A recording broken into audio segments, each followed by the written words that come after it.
Alors, cette semaine, en sciences, je faisais des leçons sur la nomenclature des composés ioniques et des composés moléculaires. Donc, la nomenclature, c'est le fait qu'on veut nommer des composés chimiques avec des noms et des mots. Comme ça, les scientifiques peuvent savoir de quoi ils parlent. Donc, on va commencer par 2 ou 3 exemples et après ça, on va regarder quelle est la structure ou la façon de pouvoir nommer ces composés.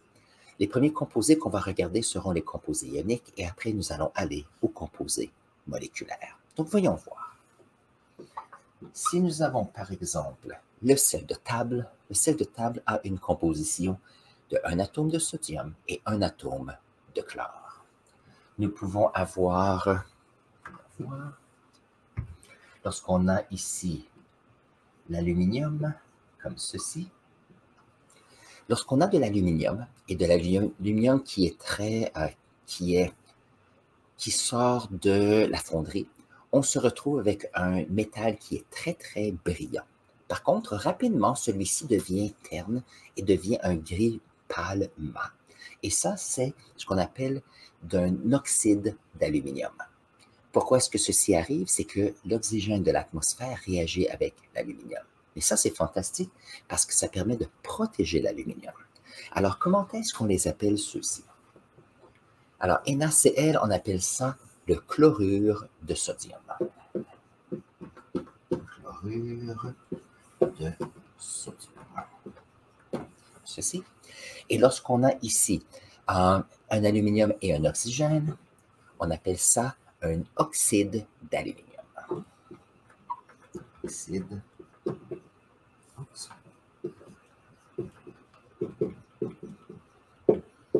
Très bien. Alors, ce qu'on va regarder, on va regarder quelques patrons, à savoir, est-ce qu'on peut, en regardant ces exemples, comprendre l'organisation de ce qui se passe dans un composé ionique. Donc, première chose qu'on va regarder, je vais me trouver un tableau périodique. Donc, si on va faire un tour sur le tableau périodique.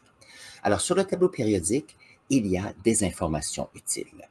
Nous savons, avec ce qu'on a appris dans les semaines passées, que sur le côté qui est gauche du tableau périodique, on a ce qu'on appelle les métaux.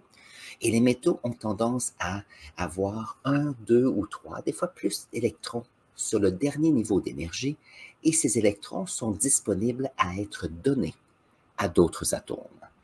Nous avons ici, sur le côté droit, ce qu'on appelle les non-métaux.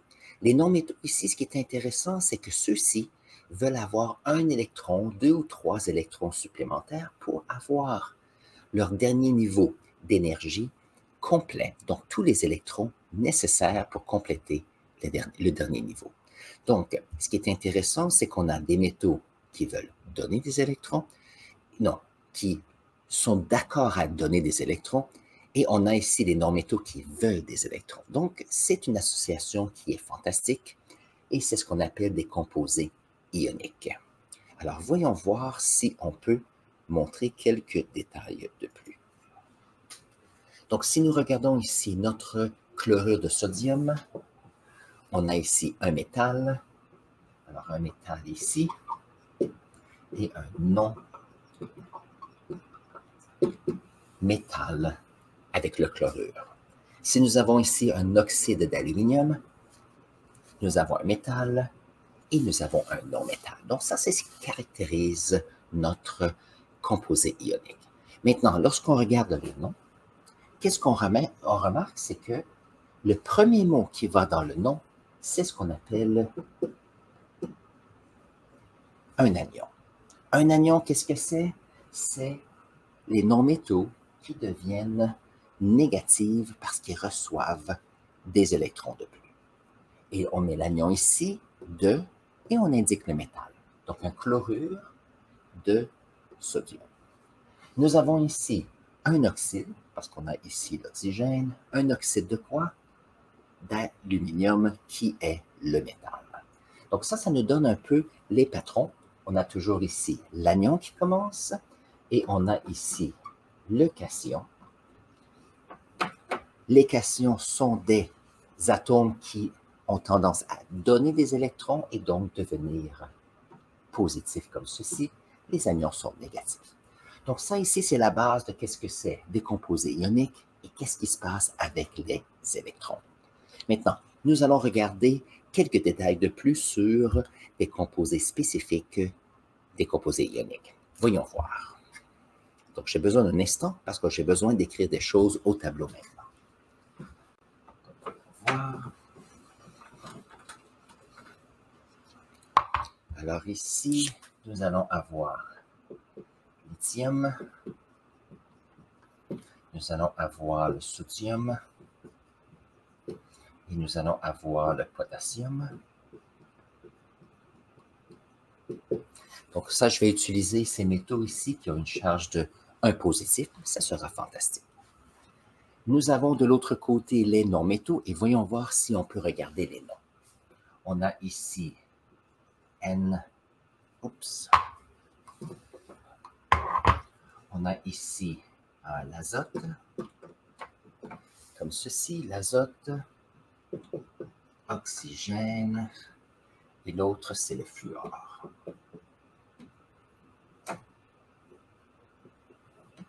En dessous, nous avons le phosphore, le soufre, et puis nous avons le chlore, comme ceci. Très bien. Donc ça va nous aider beaucoup.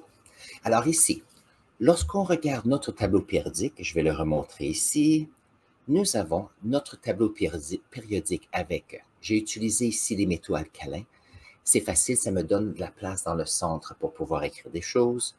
Et nous avons ici les 6 anions, donc les non-métaux qu'on utilise souvent ici lorsqu'on a des composés ioniques. Alors, voyons voir ce que nous avons. Nous avons donc de ce côté-ci lithium, potassium et sodium, ce sont des métaux. Et nous avons ici les non-métaux. Nous avons vu tout à l'heure que si nous avons un composé, nous avons par exemple un chlorure de sodium. Nous avons aussi, on pourrait dire, un nitrure. Voyons voir.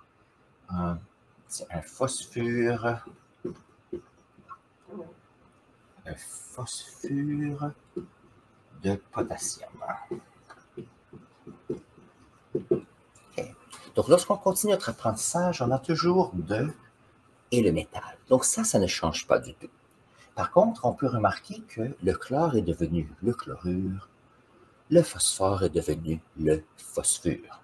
Donc la question ici, c'est de savoir comment est-ce que ces mots changent pour nous aider à nommer des composés ioniques. Donc voyons voir si on peut regarder quelques exemples ici.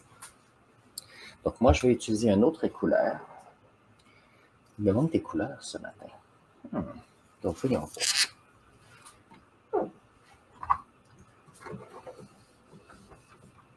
Nous avons ici. Maintenant, pour aider à nommer des composés ioniques et même des composés qui seront moléculaires tout à l'heure, on va regarder ça tout à l'heure, c'est que nous avons nos éléments, donc l'azote, et je rappelle que le symbole chimique de l'azote est N, l'oxygène fluor, phosphore, soufre et ici on a le chlore. Maintenant, on utilise les mêmes noms. Ici, alors on a oxyde, phosphore, sulfure, fluor, chlore. On utilise le début du mot et on ajoute un suffixe qu'on appelle, qui est ure, U-R-E. Ça veut dire que, donc, si on a le phosphore, ça devient le phosphure. Si on a le soufre, ça devient le sulfure. Le chlore devient le chlorure. Le fluor devient le fluorure. Nous avons ici le brome qui devient le bromure.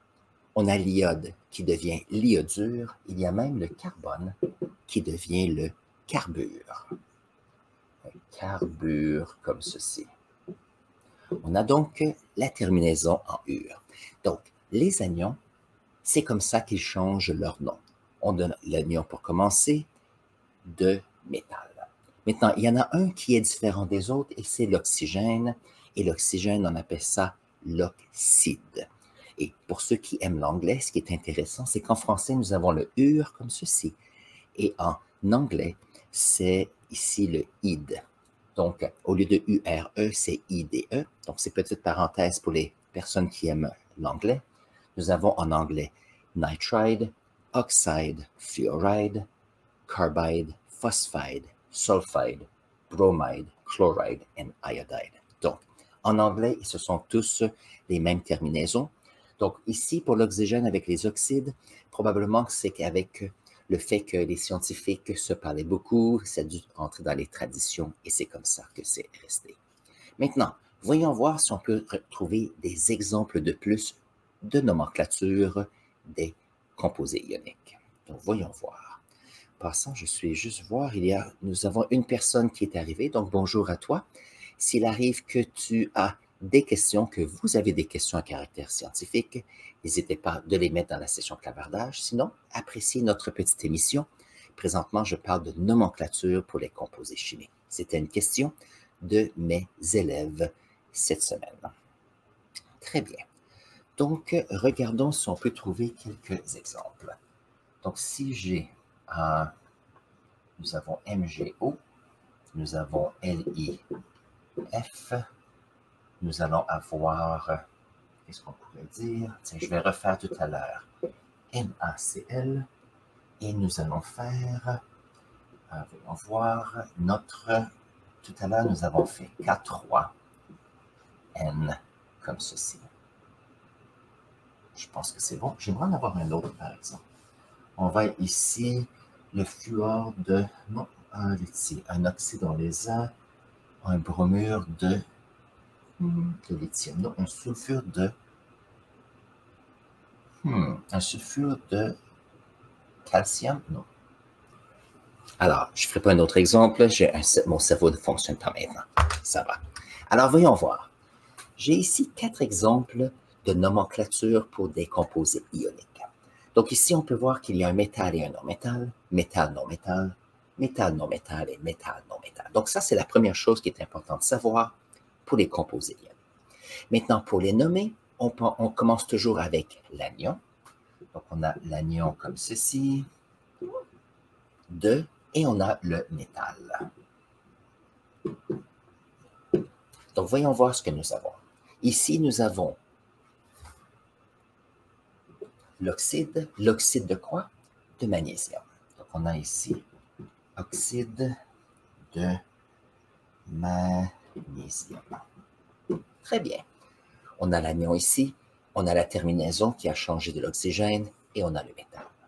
Ici, nous avons le métal et le fluor. Nous obtenons le fluorure de lithium. L'anion de métal. Ici, nous avons comme l'exemple de tout à l'heure le chlorure de sodium, comme cela. Donc, chlorure, l'anion de métal qui est le sodium. Et ici, nous avons l'azote. On a besoin de nitrure. Est-ce qu'on peut voir ça ici? Très bien. Nitrure de potassium. Comme ceci. Donc ça fonctionne très bien. Ça fonctionne très bien pour les métaux qui se retrouvent dans les premières 20 places dans notre tableau périodique. Donc ici, tous les métaux alcalins ont une charge positive 1. Tous les métaux alcalino-terreux ont une charge de positive 2. L'aluminium plus 3, ainsi que le bore ici. Donc nous avons ici des charges qui sont toujours les mêmes. Maintenant, ce qui est difficile ici, c'est le fait qu'il y a des métaux qui sont, qu'on pourrait dire, des métaux de transition, et les métaux de transition peuvent avoir différents types de charges dépendant de l'environnement où ils sont formés. Alors, s'il arrive que nous avons des métaux de transition, la différence est la suivante. Le magnésium, allons voir si on peut vous montrer ceci. Le magnésium a toujours une charge de 2+, le lithium a toujours une charge de 1+. Donc, vu que ça ne change pas, on peut mettre les métaux ici facilement et il n'y a pas de problème. La difficulté qu'on peut avoir, et voici un autre groupe de composés. Donc ici, je vais mettre Cu, Cu2 comme cela, et CuO comme cela. Nous allons mettre... Alors, avec l'oxygène, ça fonctionne bien. Je vais faire la même chose avec le fer. On a FeO comme cela et Fe2O3.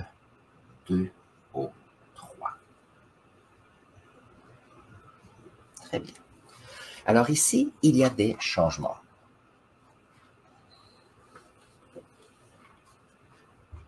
Alors ici, nous avons un oxyde de cuivre et ici, on a aussi un oxyde de cuivre.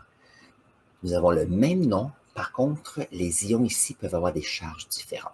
Ce qui est intéressant, c'est que ici, le cuivre a une charge de 1+, donc 2 fois 1+, va aller avec la charge négative 2, ou 2 négatifs de l'oxygène, et ici, le cuivre est de 2+, et ça, c'est en association avec la charge 2 négative de notre oxygène. Pour le fer ici, le fer a une charge de 2+, parce qu'ici, on a un oxygène avec une charge de 2-, c'est une molécule qui est stable.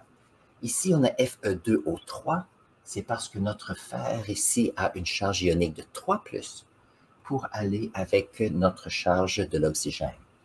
L'oxygène a toujours la même charge. Donc ici, nous avons 3 fois -2 qui fait un total de 6 négatifs comme charge.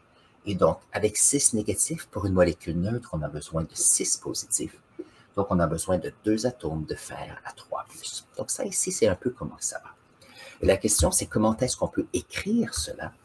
Si on a ici un oxyde de fer et un oxyde de fer, mais on a 2 composés différents. Alors, voyons voir si je peux l'écrire. Je les écris et on revient dans un instant. Donc, on a ici oxyde de cuivre, oxyde de cuivre. On a un oxyde de fer et un oxyde de fer. Notation de stock.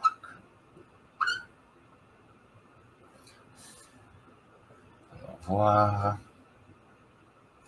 Voilà. Très bien. Alors, le dernier exemple que j'ai ici pour vous, c'est que si nous avons des composés ioniques dans lesquels on a des métaux de transition avec des charges qui peuvent être différentes, alors ici, on a un oxyde de cuivre et un oxyde de cuivre qui est exactement le même nombre. Alors, qu'est-ce que l'on fait? Et c'est grâce à un scientifique qui s'appelle Stock, nous utilisons la notation de Stock qui nous dit que s'il y a des métaux de transition qui ont des charges qui peuvent être différentes, nous utilisons des chiffres romains après le métal. Alors ici, qu'est-ce qui arrive? On a un oxyde de cuivre 1. Ça veut dire qu'on a un oxyde de cuivre et que les ions de cuivre positifs ont une charge de 1 positif. C'est ça ici le petit nombre en chiffres romains. Un oxyde de cuivre 2, ça nous dit que l'ion métallique 2 ici a une charge de 2 positif. Donc ici, on a notre ion de cuivre avec une charge de 2 positif. Donc ici, on a 2 molécules avec des compositions différentes et maintenant, on a nos 2 noms différents. Même chose avec l'oxyde de fer. L'oxyde de fer ici a une charge de 2+ pour l'ion métallique. Donc, on va utiliser le 2 en chiffre romain. Nous avons aussi, je ne sais pas si on peut mettre, voilà. Pour l'oxyde ici de fer, on a une charge de 3+. Donc ça veut dire que nous allons utiliser le chiffre romain 3 comme cela pour dire la charge de l'ion de fer. Donc ça devient intéressant. Voyons voir si on peut donner un dernier exemple avant de quitter aujourd'hui. J'avais quelques exemples que j'avais mis de côté pour vous. Alors, voilà.